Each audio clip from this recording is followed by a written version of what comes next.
O'Shea and I been kicking it strong for a minute now. O'Shea doesn't drink. He doesn't smoke. O'Shea is a professional model. Attitude like a young O'Shea with an AK. Okay, don't you tell these motherfuckers that my name is O'Shea. Let's go. There we go. Wow, what's happening? It's Platinum No Limit rap artist Mr. ServOn from the historic No Limit Records under Master P, man.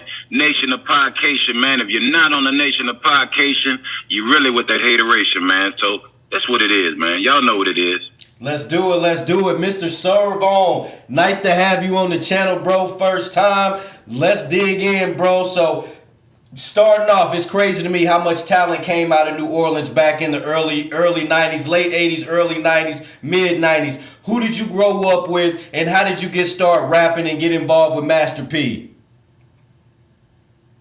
Oh, man. I mean, New Orleans, man, Gregory D. That's the father of New Orleans, man, of gangster rap, man. And just, just rap, period, man.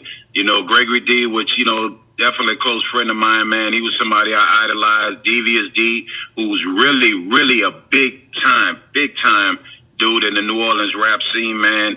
And my idol in rap was MC Dog from 3-9 Posse. These are legendary. These are the beginning. These guys are part of the beginning with the Tim Smooths and whatnot and things like that, in which Mia X fall into that also because she was going at it, as a female, Lil Bounce, but rap artist mostly, you know what I'm saying? But those three guys, man, who I named, man, and that's, and as far as P, I knew P, just from growing up in and out the project where he was from, him, C Murder, Corey Miller, excuse me, and Silk, and things like that, because my family lived back there, was back there. So backwards and forth, my aunt lived back there. So I knew P from following him and his brother Kevin, God bless the dead, just basketball, man. That was a big thing for me, you know what I'm saying, and things like that. And P was one of the best to do it, especially his brother Kevin. And so rap-wise, how I met him, you know what I'm saying, it was after a long struggle that I'm sure we'll probably talk about, the things that I went through and dealt with, and then end up getting with the legendary KLC, multi-platinum producer, and we just wanted to bring our sound, man. Well, it was his sound, but my mindset, you know what I'm saying? Facts. My mindset to the game. You feel what I'm saying? And so, and we end up meeting P at and which he had got into music, so we end up meeting him at a Jack the Rappers, which is something historical. You know what I'm saying? While doing Dead Row and Luke Skywalker, they had their beef, their big beef. And they were fighting, going at it. I'm talking about real fighting. None of this, I grab a pistol, you know how they are today, the youngsters ain't got to shoot. They don't stand toe to toe. Right. You know what I'm saying? So they went at it and doing that, man. We was out to meet Jermaine Dupri to give him a cassette. And we ended up seeing P, and he was told us about his label. And he was like, come meet us later, man. And that's, we went ate dinner with, him, C, and Silk, man, and by us knowing each other. So that's what was the beginning of that. As far as, but my rap career started in Virginia when I was in the military. I wrote songs for dudes, and then I wrote song, and even to this day I got a lifetime ban, so I can't say the name. I wrote a song for a prominent artist that was on Uptown Records with Heavy D and all them, and it was a real big hit, and that made me know I could do it. You know what I'm saying? I can't never say his name because it's NDA shit stuff, but that was really my start. And a friend of mine decided, man, you need to rap for yourself. And then that's where it started until I met KLC through MC Dart. Okay, so when you met KLC, because I've heard the stories of like KLC, you, Mia X, you guys kind of packed it up with Master P and went to the Bay Area with him. Now, and that's kind of where the whole West Coast Bad Boys came. So tell me how that kind of came about. Yeah, it was funny, man, because I gave P my CD, right? And see what people got to understand about P, right? When they say, oh, man, he did this like that. People say Master P, right? And he'll tell you his name is Master P is really, something that a teacher gave him back in the day. Say, you're going to be great, Master Percy. But him and his mindset, what Master P really stands for, I'm going to master what you do and do it better. What you can't finish, I'm going to take it to another level. There's no limits to it. And, so I look up and we happy that we met him. We at home and we still doing what we doing down there. And I look up, man, and we watching the West Coast Bad Boys video, right? We excited, like, man, he want us to come out there. Look at the video, man, and the hook on the song was "Gotta Get My Serve On." Hoping y'all don't hear me though. My song on my cassette said "Gotta Get My Serve On." You know what I'm saying? But niggas, you don't hear me though. It really came from an excerpt because my name is ServOn. We took MC8 was one of my favorite out of California. Facts. And he had a song when he had that song where he was in Minister Society, the song, and he was like one of my favorite. He top 5 for me. And he put in the song, so we took it from that song and put in "I Gotta Get My Serve On," but niggas, you don't hear me though. And that was the song that I had that we were shopping. And so we saw that, you know, we called and he was like, "Man, I'm about to call you guys anyway. Why don't y'all come up to the Bay for Christmas? You know, I'll pay you $2,500 to do a song for this down south.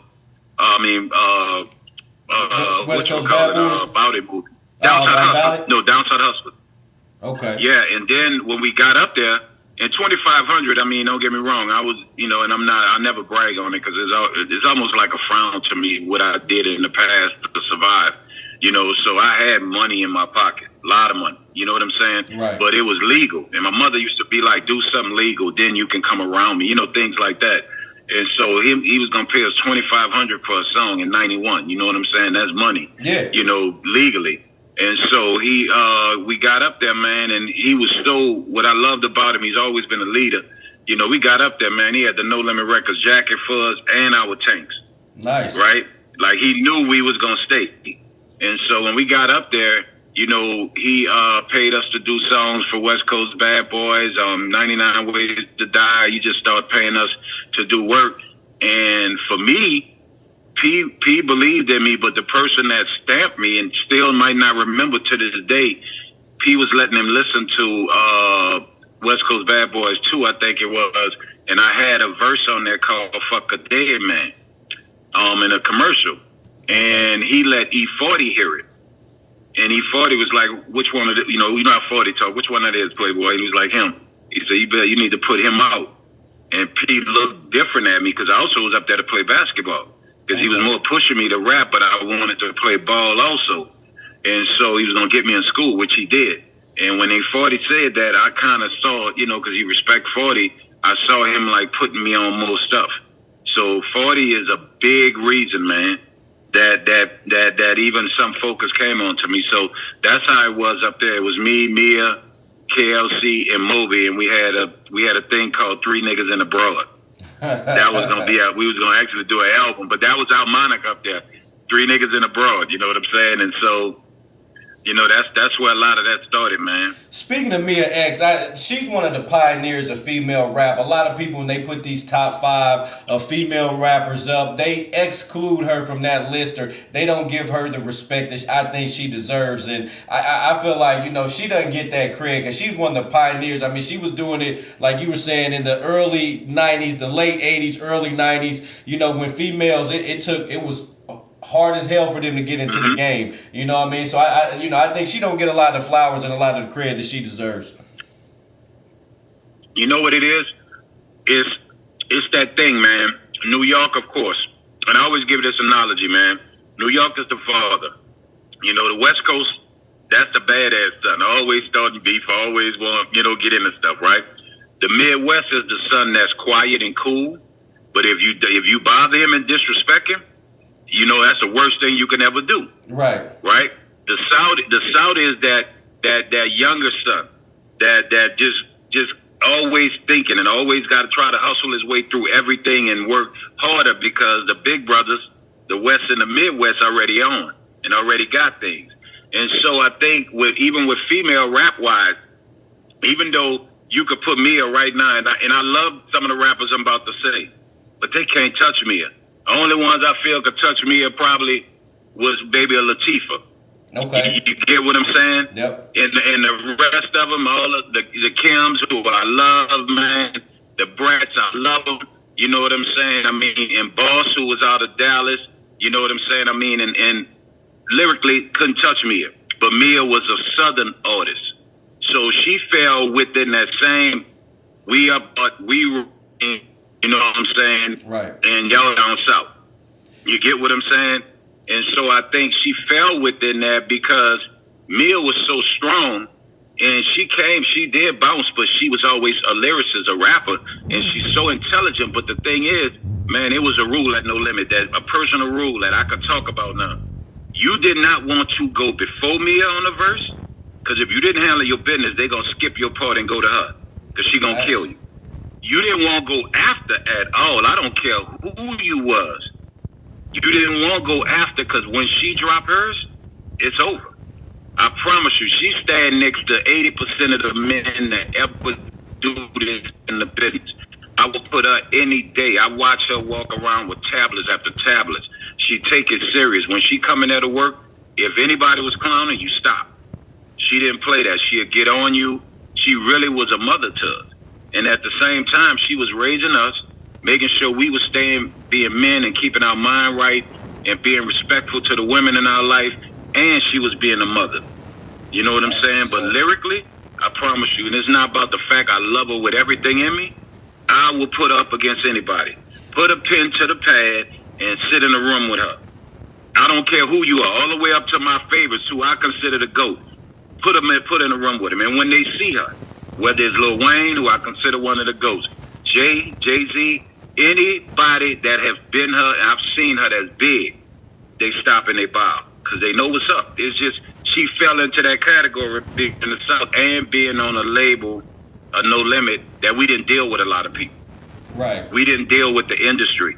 So I think sometimes she got punished in the industry for being comfortable with us.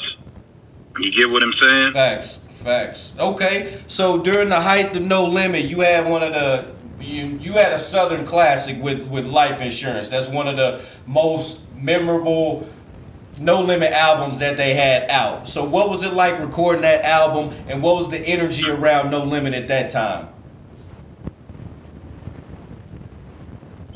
Man, for me, man, what was scary, bro, I was afraid I was going to drop the ball, because I'm different.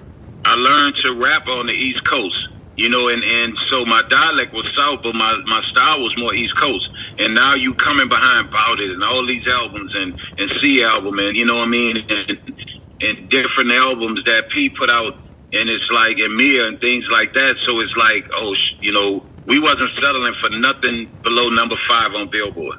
You know what I'm saying? Really, there was nothing under number 1. And so, you know, for me, I knew I was different. You know what I'm saying? I was different. And so it was kind of nerve-wracking for me, man. And KL, you know, and Fiend, who I arguably feel like is one of the most talented dudes ever. Facts. You know, Fiend stayed in my studio. Fiend stayed with me through my whole session. That's why you hear him a lot on there. Him and C. You know what I'm saying? And when I say C, Corey Miller, I don't like saying the other parts because they hold his name against him, man. You know, Facts, free man. Corey Miller. But you know, but they stayed in there with me. Fiend was the type dude, if I turn around and look like I needed had an open verse, because we wrote for ourselves. We wasn't allowed to do that for each other. They didn't play that. You had to handle your business. But if that verse open, if it looked like it was just a little bit, he just pop up, I got stuff. You know, and then it was just talking to him a lot, so it was nerve-wracking for me, because P was more or less like, oh, it's your time. You want it, it's your time. Go ahead. Do you. And do it the way you want to do it. Give me my 5 songs, my 5 type of title songs that I want, and the rest is all you. And you got 2 weeks to finish it. See, we didn't get 6-7 months like all the rest of them. You had 2 weeks to turn in at least 25 songs, or your album wasn't coming out. Shit. So that means you had to shut the outside world out. Tell your family, I love you. The money will be there for them. They'll be good. And you had to go to studio all day, all night. And we had like 4 rooms. And so you had different rooms. So if I did a song with your room, you say you were a producer, I did a song with you, I could listen to it probably one time, and then boom, I'm going to the next room, the KL, and you pulling up a whole nother beat to get me ready. So when I come back around, it was like an assembly line. So that's how we did it. Yeah, I can see that, man. And it's funny. It's funny that you say that. It's funny you say that, because I was looking at your stats earlier. So your 2 albums with No Limit, the first one debuted at number 5, and then the second one debuted at number 1. And that's funny that you say that. It was either, you know, top 5, but mainly 1, and that's what you pulled off. So Man, it was seriously, bro. It was like an assembly line. I'm telling you, you wouldn't even get a chance for me and you to really sit and vibe to your song you just produced. I had to go next door. Then I leave him and go to Carlos. Then leave Carlos, go to Moby. Then leave Moby, go to Craig B. Then go to Odell. Then come back to you. Then, you know what I'm saying? And then you will have some other stuff pulled up for me. You know what I'm saying? So it was like, we didn't really get to hear our album completely because we had so different rules where you didn't even take your stuff home with you to listen at night. They didn't want you to make a mistake, let anybody hear anything. So we didn't hear a lot of our stuff in full until, you know, P was sending them out to, you know, because they mixed everything. KL, and we ain't have professional people do it. They mixed everything. So he sent them out to California, and then you go out there with them, and they mixing everything, and then they get, you know, mastered and stuff like that. And that really be the first time you really vibe to your album. Okay. And by then, you already had to run back. I had to always fly back because the next album by somebody else was starting. Yeah, I mean, because I was just thinking here, you guys, you dropped, I think it was, 97, between 96 and 97, there was something like 45 albums that got dropped. I mean, in order, and then everybody was on everybody's album. So I definitely get that where there was the assembly line mentality, because, I mean, you have to have that in order to pump out those type of units. But it was a method though, bro. Now, I'm going to show you what I mean. And it was very calculating, bro. Dude was very smart, man. P was very smart. And it kills me when people try to say he's not a good businessman right now. And I laugh at him, right? I'm like, do you know how we really lock the game now? So, for instance, you was a big-time artist, right? P would look at everywhere you selling at and know your album coming out on, say, July 4th, right? Right. He know he's comparable to you. He's going to put his album out July 4th. So now, if you would have did 300,000 your first week, you might just do 200. Right. He gonna get 100, 150, right? But the next week when you think you're gonna still be selling, he putting me out. Then the following week, he putting C out. So by the end of the month, it's 3 against 1. We're army. We're gonna smother you. You will not see the light of day. And we know everywhere you sell at. If you sold in Indianapolis, we're going to spend more money in Indianapolis promoting in the streets than what you would. Right. So we knew when Puffy coming out. We knew if Jay was coming out. We knew everywhere they sold at. We knew if Scarface, my idol, was coming out. We knew all the cities they were strong in, and we send people there to double and outwork their street team people and deal with radio. And then we just put album after album out, and by the end of the month, we done smothered you. Crushed Nobody knew about your album. Crushed them. Okay. That makes sense. Okay, so during this time, this is when Cash Money Records was on their come up. And to me, back then, I always wondered why there was no intermingling of the labels. Because, I wanted to see that. I wanted to see TRU featuring the Hot Boys, Master P featuring Birdman, Mr. ServOn featuring Lil Wayne. Why did that not happen? What was the problem? It really, honestly, man, this is the craziest thing, man. It really wasn't no issue because Juvie could pull up and get out and see my mom outside and go hug her. We all grew up together. We always cool, man. I mean, see BG, God bless, he coming home. You know what I'm saying? That was my guy. We see each other, we laugh, talk, or whatever. And the thing about it, P and Baby, they had their personal thing. And I think it was more egos. Yeah, it was some other things that was involved. You know what I'm saying? That I'm sure it's all over the internet. People talk about it. And you got all these people that was on Cash Money and whatnot, or around Cash Money. They say what they feel or whatnot. But none of them was there when P and Baby was outside in Houston talking at one time. You know what I'm saying? Where P was giving Baby advice on some of the business. You know what I mean? They never had a hate for each other, but rap has a way of once now we doing our thing. We went and we opened that door. We opened that door for them also to be able to get that deal that they got. You know what I'm saying? Because now they see New Orleans was worth it. And Cash Money was really before us in New Orleans. You feel what I'm saying? We popped everywhere else, the Midwest and the Bay and stuff like that. And then Cash Money had New Orleans. So we always respected that. And so I think the thing about it was, man, it wasn't the artist, man.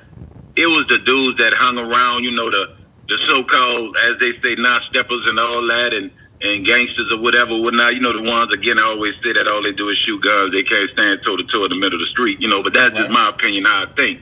You know what I'm saying? Those were the ones having their little beefs and their little words and things like that, and then they had something else personal that was personal to Baby and personal to P, personal to me, that went on or whatever, whatnot. And so, but it never was no issue because Baby and I grew up together, in school, and we played basketball, AAU together. See, people don't know Birdman was a beast on the basketball court and football and baseball. You feel what I'm saying? So, we knew each other. His brother that passed, Eldrick, was one of my best friends. You know what I'm saying? So for me, it was kind of, when things got the way it was, sometimes it was kind of rough because I grew up with Birdman, I grew up with Pete. You know what I'm saying? But it wasn't no beef, man. I mean, all of them respected Mia. You know what I'm saying? From Wayne as a youngster, man, that was like, I knew he was going to be what he was going to be. Fact. And Juvie is my guy, man. Everybody was tight.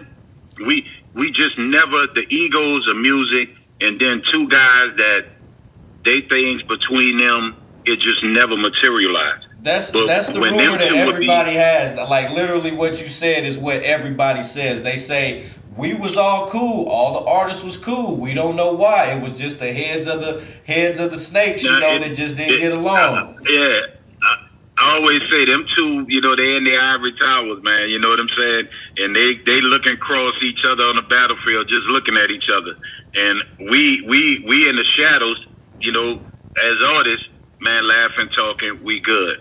We always wanted that. KL and Manny, I dreamed of watching KL and Manny do an album together for all of, doing a compilation, and they producing together for all of us. Right. You know what I'm saying? And if you look at the industry, the way it was set up is crazy, right?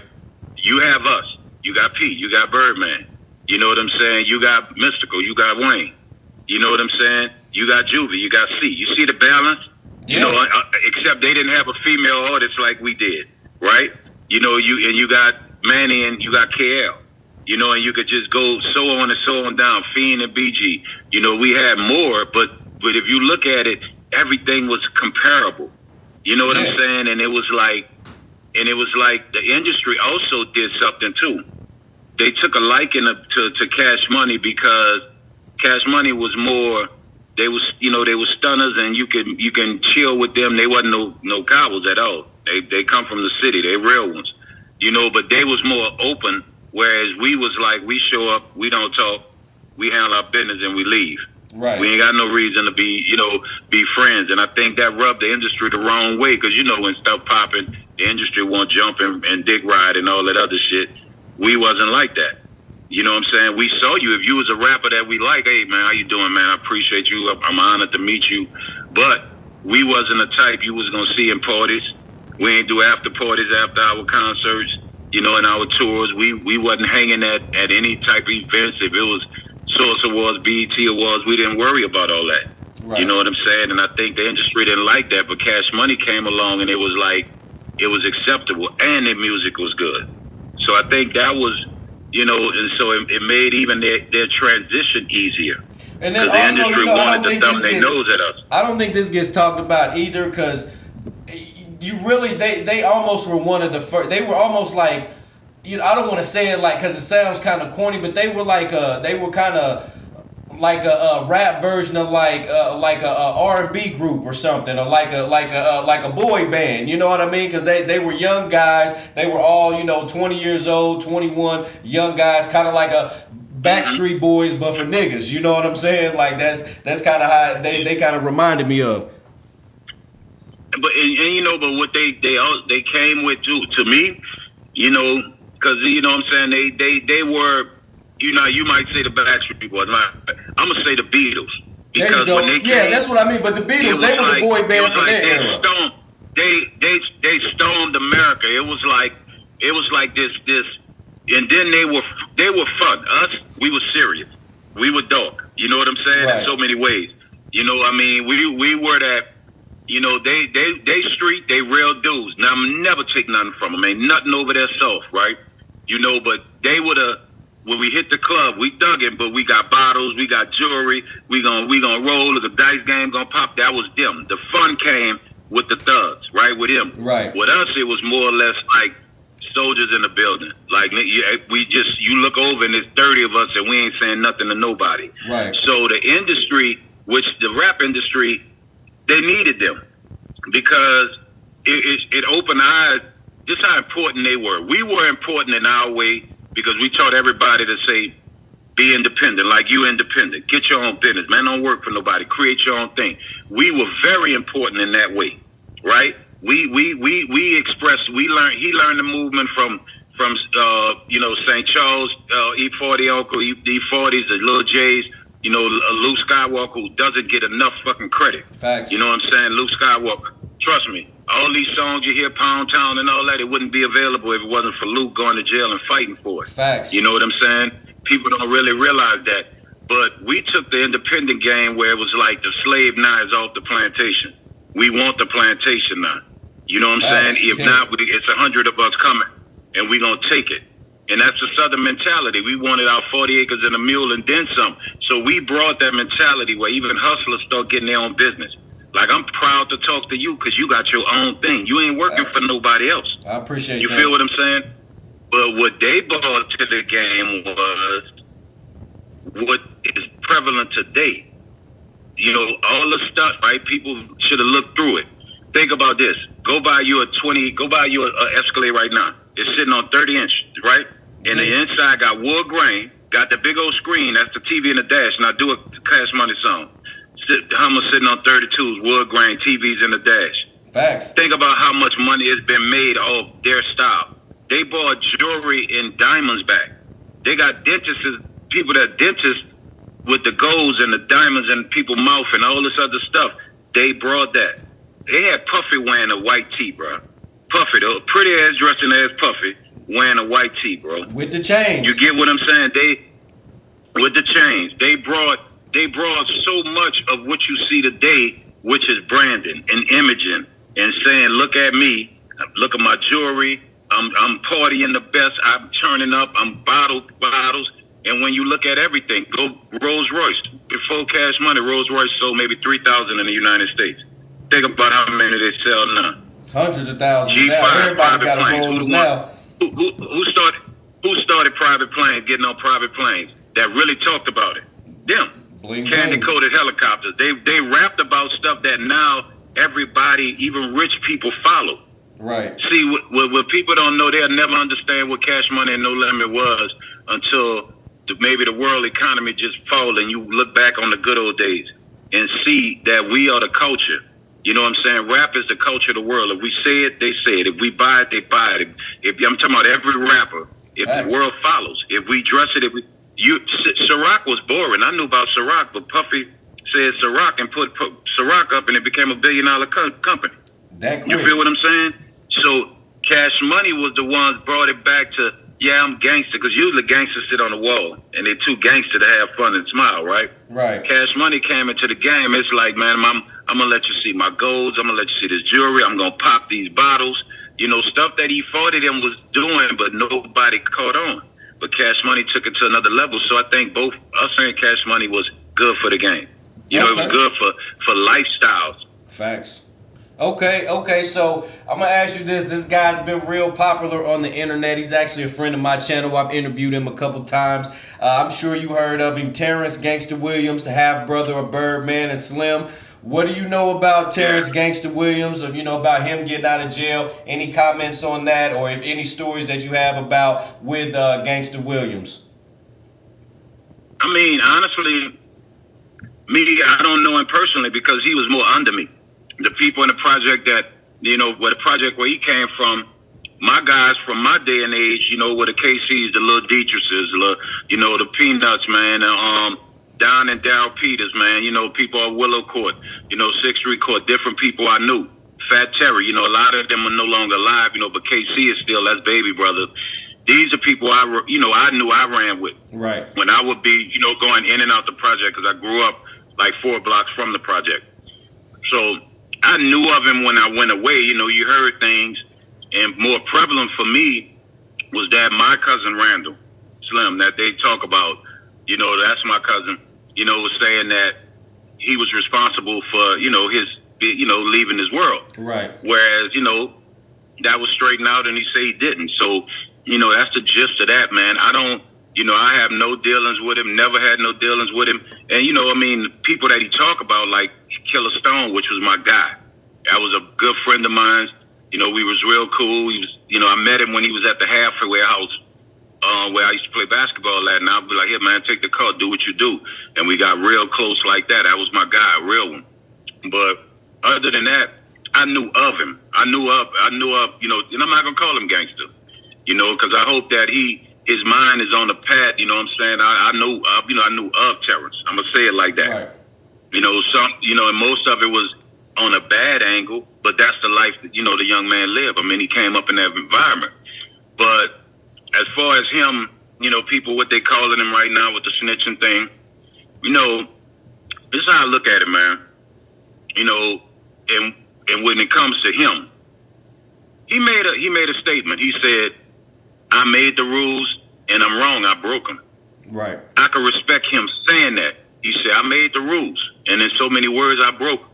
You know what I'm saying? And he acknowledged that. And I can respect that, you know, to that fact. But those rules that you helped make, you know what I'm saying? You know, you broke them. Right. You know what I'm saying? Because you would expect everyone else to live by them no matter how much it was. But then I also look at some things, man. I'm going to keep it 100. Dude did serve, what, 23 years? 23. 23, that's past grown age, man. Yeah. You know, so I'm like, he served 23 years. And some people say stand on what you got to stand on and serve the rest of your time. And I respect that because that go along with the rules that he helped make within his circle. And you know what I'm saying? And which is everybody's circle. Take your lick and ride your lick out. Keep your mouth closed. You know, but I just look at it like this, man. Everybody judging him, okay. Because I don't get into that, man, because I do come from, if you do it, take your lick. Right. That's it. But I'm not going to call no other man out his name. You know, calling him the snitch word and all that, because there's too much of that going on in the industry right now. Facts. You know, this one a snitch, that one a snitch. Then you got people around here professionally, they look up the paperwork. You the police to me. You know what I'm saying? You looking into somebody else's business. So you just as much as a snitch. You feel what I'm saying? That's facts. That's looking up people paperwork, and then everybody want to talk about who's real, who's this, who's that. You know what I'm saying? You know, when you really look at life, man, with all of this, number one, you wouldn't have to worry about nobody snitching on you if you live by the rules I grew up with. Do your dirt by your lonely. You don't need no partner. Nobody should know what you did. Facts. And then don't even talk about your crimes, because you're snitching on yourself when you talk about your crimes in a song or trying to prove to everybody, I was real, I did this and that. Man, that's weak to me. You know, and so we go back to Terrence, man. I just pray that he traveling, talking to these young kids. You know what I'm saying? If he talking to them saying, man, look, this is what I went through, 23 years, and I did this. I broke some rules that I helped create. This ain't the life for y'all. See, if he doing that, I can respect, okay, you did what you did. You broke your rules. It wasn't my rules. Right. You know what I'm saying? And you know, I can respect that. You know, but if it's like, you know, all that other stuff, man, I just look at it like, man, people look more into all this or who real, who not, who a snitch and all this and who not a snitch, but the black community is suffering, dog. Facts. You know what I'm saying? You know, we the only people that do that. Me and my family talked about. We the only people that do that kind of shit to each other. Only ones, bro. And it's suffering, my dog. So my thing is, I care less who a snitch and who not, because I ain't doing nothing illegal. If you don't do no crime out there, you ain't got to worry about nobody snitching on you. Because there's enough legal money out here. If you are doing it, do it by yourself and keep your mouth closed. Roll with them rules. Do your dirt by your lonely and keep your mouth closed. And can't nobody snitch on you unless a camera see you. Facts. You know what I'm saying? And that was you being dumb, not knowing cameras was there. So that means you're a dumb criminal, and dumb criminals don't need to do crime, dog. That's facts. I I don't like a criminal, but I hate a dumb one. You feel me? That's facts. You know, so, but that's what I feel about when it comes to him. I don't know him personally because he under the dudes in that project that I rolled with and had the respect for. Got you. But I do look at it, man, did 23 years. But he also admitted that I broke the rules that I set. So I'm like, leave him alone. I feel like, man, look, leave the man alone. If that's what he did, and if he fall under the snitch moniker, leave the man alone. Go live your life. Why he not trying to be around you? Facts. You feel what I'm saying? And then for me, it's personal. You say he wasn't the reason that happened to my cousin. You feel what I'm saying? And so I respect that. I respect it and leave it alone. You get what I'm saying? And then my little cousin, he said they talked, and he told him, hey, I ain't have nothing to do with that. It wasn't me. You know, even though, you know, the gangster life you live, no matter who you are, man, you take lives, you're going to lose your life in that manner. Right. So, I understand it. But that's my gist on him, man. I just look at it like, if you feel he a snitch, he admitted he broke the rules he made, and I want to reiterate that so people see this and understand and he see it. He broke the rules that he said, he admitted it. He did 23. You get what I'm saying? And if the people, family, that so-called names he gave up that were no longer in this world, if they not putting it out there that they hate him and saying this and that, everybody else mind your business, man. Facts. And especially if he helping kids. If he ain't helping kids, then he weak to me. You know what I'm saying? That's what he is. He has turned around because, like I said, I've talked to him and he says he does speak to the youth and stuff like that. And that's what I was hoping, man. And I'll look in the camera and tell him, bro, if that's what you're doing, helping them kids, bro, and them dirt, bro, you got respect for me, dog. I don't get in your business. You know what I'm saying? Nice. His business ain't never caused any problems with me. You know what I'm saying? But you know, that's the gist I feel. If you stand on that 10 toes down, don't mention his name, don't be around him, don't even attempt to go near. If that's the way you feel. Because I know one thing, when he walked them streets, what I knew of him, a lot of people that's running their mouth saying stuff to him, they wouldn't say it to him when he was walking them streets. If he decided to walk them streets right now, a lot of them that's going at him like that, right? I don't have nothing to do with it. I'm telling you, I don't have nothing to do with who he is and whatever. As long as he's looking out for them kids, we on different levels. But I promise you, what I know of him, if he was decide he gonna walk these streets where some of them that's saying what they say about him, they ain't gonna come outside. Facts. Okay. They ain't gonna come outside. I got 3 more for you. Okay, this one's about C Murder. So we talked about C Murder a little bit. I just want you to give me your thoughts on C Murder and his situation. Free C Murder. I mean, because like you said, my fault. Free Corey Miller, because we gonna get that out of there because they trying to use that against him. So give me your thoughts on his situation. To be honest, man. First of all, rest in peace to that young man, and his family, man. And, you know, I'm always feel bad for them. But no matter what people try to do in videos or so, C didn't do that. And C, sometimes he's a victim of who he is, and then he's a victim of, I'm going to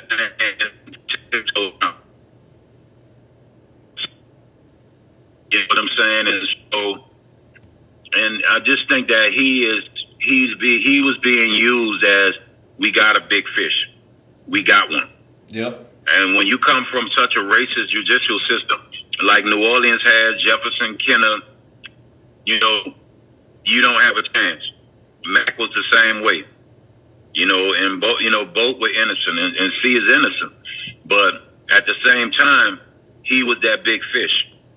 He was that one. And to use to say, even no matter how big he got and how much money he got and how much money his family got, he's going to do the time for a crime, even though he didn't commit it. Right. I feel like he was used as that pawn. But, you know, God willing, he will be home to his family real soon. And, you know, and it's rough, man. It hurt for me because his name is Corey, my name is Corey. So we always joked about that, and it's emotional for me, man, because his family, his daughters are grown, and he hasn't been there to physically to help raise them. Facts. Because his kids meant everything to him, man. This a dude that was on top of the world, man, and his daughter wanted a duck. He went and bought a duck for her, man. This type of father he was, man. And to to not be there, you know, and then sometimes I used to feel holidays coming. I'm always thinking about him, and I'm spending time with my kids, man, knowing he can't spend time with his. Man. You know, and it was hurtful, man. But I just think, man, he was used as, see how big he is, and we can get him, and we gonna keep him. Think about what's gonna happen to you if you cross any lines. And I just think that's what it was about. It was a high profile case to keep him. But he definitely innocent, man. He didn't do that. And there's no disrespect to that you know, that their family, because that's a loss of a young man that could have did great things in this world, but Facts. He didn't do that.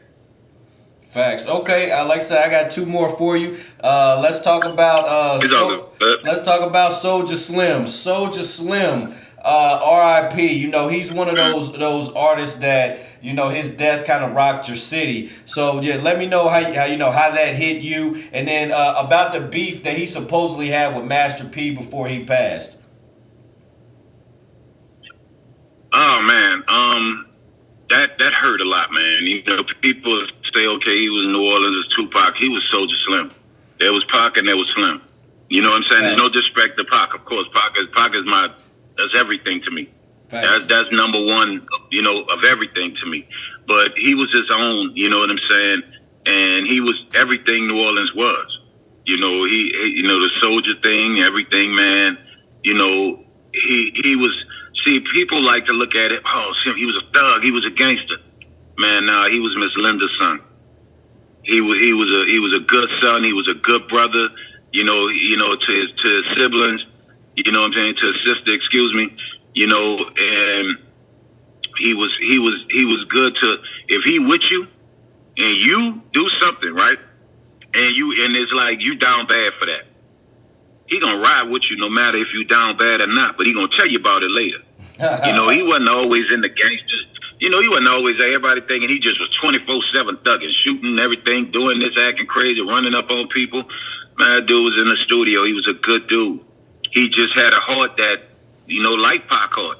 I'm not gonna back down from nothing. And if you into it, I'm with you. You my round. I'm rolling with you. Right. He was a good dude, man, and I met him through KL because he was really one of KL first artists, like, you know, that KL really was dealing with, and they were like Dre and Snoop. You know what I'm saying? Okay. And so, you know, and I met him, man, and it was hurtful because either he was in jail or, you know, just in the things where he could never. He said in the song, if he could just stay out, he could get his spot. You know, and his talent, man, and his mindset. See, people, all they think is about him as a thug, man, and all this other craziness, man, and gangster and all that, and everybody got gangster stories to tell about him. Right. Man, that dude was very intelligent. I sat down and had conversations. We just sat down. I'm talking about deep conversations about life. You know, smart dude, man. His mama, Miss Linda, most beautiful soul, man. You know, when I see her, man, I always hug her and give her a kiss. But I always walk away hurt because I'm like, man, her, Biggie Mama and Pac Mama is not here no longer, you know, and so many other rappers, especially the ones that was big and had an impact. It hurts me, man, when I see their mother. Facts. Like, wow, they took that woman's son. You know what I'm saying? And so, you know, he was different, man. But he was so intelligent, and I think if he would have been able to live what he was about to do with that label, and how he was going to do it, he wasn't just about thugging all the shit y'all see. That dude was smart, man.